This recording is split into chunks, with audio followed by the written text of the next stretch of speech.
নমস্কাৰ এই মুহূৰ্তত জনাই আছো আজি সন্ধিয়াৰ কেইবাটাও গুৰুত্বপূৰ্ণ খবৰ আজি হৈছে 26 এপ্ৰিল সমগ্ৰ অসমৰ লগতে ভাৰতৰ বিভিন্ন প্ৰান্তৰ পৰা এই ধৰণৰ খবৰসমূহ নিতৌ চাবৰ বাবে আমাৰ চেনেলটোক সাবস্ক্ৰাইব কৰি ভিডিঅ'টোত এটা কৰি লাইক কৰি দিব গতিকে আহকচোন আজিৰ ভিডিঅ'টো আৰম্ভ কৰোঁ এই মুহূৰ্তত জনাইছো আজি সন্ধিয়াৰ প্ৰথম খবৰটো এটা জৰুৰী খবৰ এটা বিগ ব্ৰেকিং নিউজ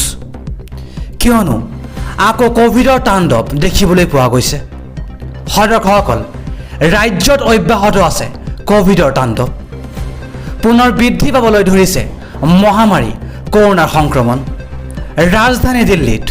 পুনৰ কোভিডৰ কুপদৃষ্টি দেখিবলৈ পোৱা গৈছে প্ৰতিদিনে আক্ৰান্ত হৈছে 1000তকৈ অধিক লোক ৰাজধানী দিল্লীত প্ৰতিদিনে 1000তকৈ অধিক লোক আক্ৰান্ত হৈছে মহামাৰী কৰোনাত যাৰ ফলত চিন্তিত হৈ পৰিছে কেজৰিৱাল চৰকাৰ বিগত 24 ঘণ্টাত কোভিডত আক্ৰান্ত হৈছে 1011 গৰাকী লোক ইতিমধ্যে কোভিডত আক্ৰান্ত হৈ মৃত্যু হৈছে এজনৰ বৰ্তমানে দিল্লীত পজিটিভিটিৰ হাৰ 6.42% চিন্তিত হৈ পৰিছে এতিয়া কেজৰিৱাল চৰকাৰ এই সন্দৰ্ভত কেজৰিৱালৰ সৈতে বৈঠকত মিলিত হ'ব প্ৰধানমন্ত্ৰী নৰেন্দ্ৰ মোদী আজি আমাৰ 2 নম্বৰ খবৰটো এক জৰুৰী খবৰ এটা ডাঙৰ খবৰ কিয়নো ৰাজ্যত অব্যাহত আছে প্ৰচণ্ড ধুমুহা শিলাবৃষ্টি এই প্ৰচণ্ড ধুমুহাত ৰাজ্যৰ বিভিন্ন প্ৰান্তত বিশ্বৰ ক্ষতিসাধন হোৱা দেখিবলৈ পোৱা গৈছে ইতিমধ্যে গহপুৰত প্ৰচণ্ড ধুমুহা শিলাবৃষ্টি হৈ যায় আৰু এই প্ৰচণ্ড ধুমুহাৰ ফলত বিশ্বৰ ক্ষতিসাধন হৈছে গহপুৰত সোণাৰী গহপুৰত প্ৰচণ্ড ধুমুহা শিলাবৃষ্টি এই ধুমুহাই গহপুৰত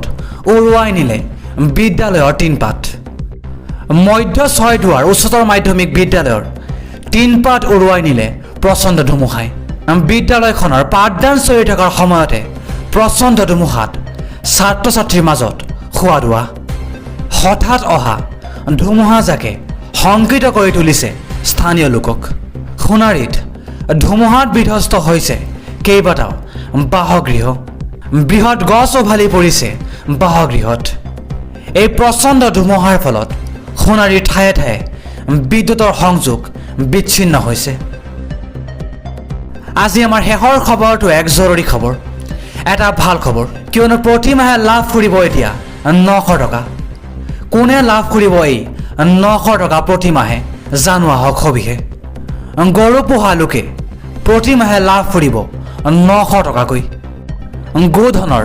প্ৰতিপালনৰ বাবে চৰকাৰে প্ৰদান কৰিব এই ধন কৃষকসকলৰ উন্নয়নৰ বাবে চৰকাৰে এই বৃহৎ ঘোষণা কৰিছে ইতিমধ্যে মধ্যপ্ৰদেশৰ চৰকাৰে গৰু পোহা প্ৰতিটো পৰিয়াললৈ আগবঢ়াব এই অনুদান ৰাসায়নিক সাৰৰ পৰিৱৰ্তে প্ৰাকৃতিক সাৰ ব্যৱহাৰ কৰাৰ ওপৰত গুৰুত্ব প্ৰদান কৰিছে চৰকাৰে প্ৰাকৃতিক পদ্ধতিৰে খেতি কৰিবলৈ সাহায্য প্ৰদান কৰাৰ কথা ঘোষণা কৰিছে চৰকাৰে